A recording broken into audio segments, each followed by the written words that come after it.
This case has puzzled many for almost 3 decades now, and is undoubtedly one of the darkest mysteries in the history of the Lone Star State. And as more time went on, the turns in this case and the discoveries only led to more questions. 2 days after the Christmas of 1993, friends and family were concerned about Latricia White, the 38-year-old nurse and mother of 2 children.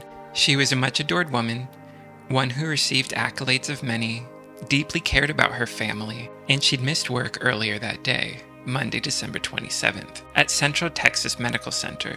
Her father, Jack, knew something was up. Latricia was the type of person to at least call when she needed to take the day off. Jack went to her house, and his cries to his daughter yielded no responses. He ventured into her home in McMahon, Texas, and after hearing no signs of life, found his daughter motionless on her bed, her head riddled with .22 caliber bullets. Police came to believe she had been shot while sleeping the day earlier. Adding to the mystery, nothing had been stolen. The house wasn't in disarray, and the neighbors hadn't reported any shots fired or sounds of a struggle.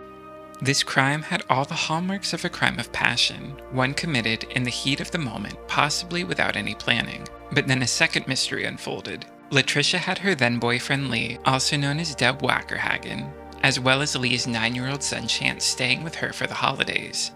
Both Lee and Chance were now missing without a trace. Though Latricia had recently been divorced, suspicion had fallen on Lee as Latricia's shooter, and detectives' inability to locate or question him didn't clear up the mystery.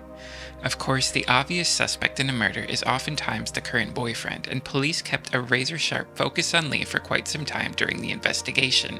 Lee and Latricia had started their relationship at the end of their marriages.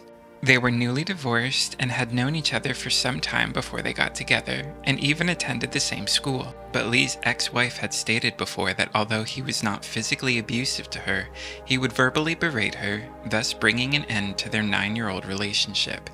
I should mention that Lee's sister did admit they would have their lovers' quarrels, but she swore her brothers and ex-sister-in-law's fights were not that serious. But Lee and Latricia looked at getting together as a fresh opportunity for both of them.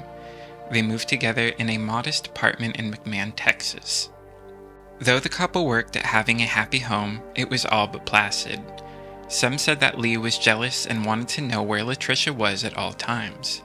It was also said that young Chance was a point of contention for the couple, and they would often argue over him. A friend stated that the boy had left the faucet running until it had begun to flow onto the floor. Latricia yelled at Chance, and an argument with Lee ensued, where he told Latricia he was taking his son and leaving.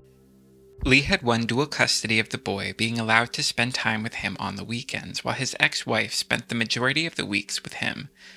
But during Christmas of '93, Chance had the opportunity to spend a little more time with his father and Latricia because of the holiday season.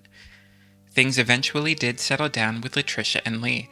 After arriving at Latricia's place on December 17th and staying with her and his father for a few days, Chance ended up calling his mother on Christmas, not only to wish her a happy holiday, but to ask if he could stay longer. The kid found himself having a good time and especially enjoying the gifts he had received for Christmas. Chance's mother said he sounded so happy when they spoke, she told him to call at a later time to arrange a pickup time. It would be the last words Chance ever had with her. His mother obliged and would never see the boy again. The last time Latricia, Chance, and Lee were seen together was out in public at a restaurant on December 26th. Onlookers reported the three of them having an amiable meal together, and nothing apparent was wrong. The argument which had taken place days earlier seemed to be put in the past, and they enjoyed the company of each other. Before Latricia was discovered on that fateful Monday, people made police aware that hers and Lee's relationship had fallen on hard times, and it certainly didn't help Lee's case that he was cited as being abusive to his late girlfriend.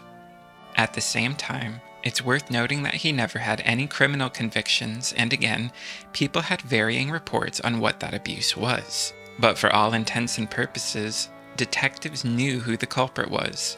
In their eyes, it was only a matter of finding him. On December 30th, 1993, law enforcement considered Lee Wackerhagen the viable suspect for Latricia's death and charged him with first-degree murder. A warrant was issued for his arrest for fleeing prosecution and unlawful interference with custodial rights when he didn't have full custody of Chance. Unsurprisingly, Lee's family was convinced of his innocence and thought another person or persons who weren't on authorities' radar was responsible for Latricia's murder and the disappearance of Lee and Chance. Police discovered Chance's blood-laden footprint at the crime scene, an indication the boy was unfortunately there either when the murder took place or shortly thereafter. But then the case took another turn. A few days after Latricia's father found her body, and the same day the warrant was issued for Lee's arrest, authorities unearthed Lee's green 1986 Ford pickup truck sitting idly in a field in East Austin, Texas, a part of town that was noted for being rough. His unfired rifle was also discovered, along with his wallet, his checkbook, his toolbox, a spare tire, and Christmas presents, some of which had been opened, covered in blood. Law enforcement also discovered a phone in the truck that was used to make a call between December 27th and December 30th, when the truck was found. It's pretty safe to say that if he were trying to flee, he had left all of his essential possessions behind. The blood, though it was easy to spot, was not indicative of enough blood loss to denote loss of life. Blood typing ruled out the blood as belonging to Latricia. And again, to further the mystery, Chance's mother's father began to receive disturbing phone calls in which he stated Chance would call and say, help me," before the phone was quickly cut off. Many think it was a hoax, but some think it could have been the young boy pleading for someone to save him. Some think that, because Lee was a trucker, he could have taken a job as a driver under an assumed name, which would have aided in his cover and made it nearly impossible to nail down his location. Some accused Lee's family of harboring him as a fugitive, to which they say they didn't, and stand firm in their belief that Lee was always innocent. Though Texas Rangers re-examined the case over half a decade ago in 2015, no one is closer to knowing the truth of who was responsible for the murder of a defenseless woman who was taken out of this world when she was the most vulnerable and thought she was safe, asleep in her bed. And while many locals in Texas still erroneously think that Lee was a cold-blooded killer, authorities officially believe that Lee and Chance Wackerhagen were killed shortly thereafter, Christmas of 1993, and the crime scene was staged to make it look like Lee fled and took his boy with him, forever smearing the name of an innocent man. While police took the easy way out and myopically focused their tunnel vision on the man that had likely already been killed, the actual perpetrator has now spent almost 30 whole years free and living his life enjoying the freedom that he took away from 3 people. And though Latricia and Lee still had many good years left and could have possibly enjoyed many more of those good years together, Chance didn't even get to see double digits. He was killed the year before he was 10 years old, and the world was robbed of all he could have become. Police are no closer to locating Lee and his son now than they were in the early 90s. But we can hope they do soon, so they can use that as evidence to close this case.